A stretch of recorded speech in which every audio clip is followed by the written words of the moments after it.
Federal Reserve is making its most aggressive moves in 3 decades to curb inflation. The Fed chairman says he doesn't think the economy is in a recession.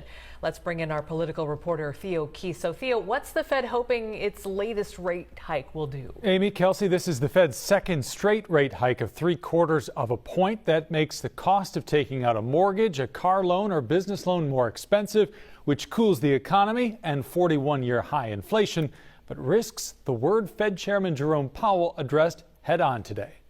I do not think the U.S. is currently in a recession. Fed Chair Jerome Powell says the labor market is just too strong for that. 2.7 million people hired in the first half of the year. It doesn't make sense that the economy would be in recession with this kind of thing happening. But inflation and the Fed's response to it are giving the economy a nice cold shower. Price increases have sent consumer confidence spiraling. Interest rate hikes have cooled the housing market by making the cost of taking out a mortgage more expensive. The Fed's bet that it can slow the economy enough to curb inflation without causing a recession. It's an increasingly tricky bet. That's what we're trying to achieve, and we continue to think that there's a path to that. We know that the path has clearly narrowed, really based on events that are outside of our control, and it may narrow further. The Fed is forecasting more rate hikes ahead, but the aggressive pace could slow if the economy does.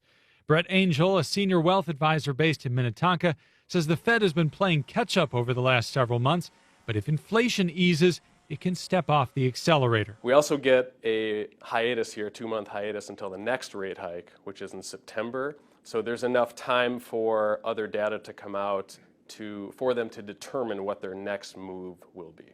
We will get another data point on the economy on Thursday when the gross domestic product estimate for the past 3 months gets released. We'll pick up this conversation about what it all means for the economy back here tomorrow night. Amy? All right.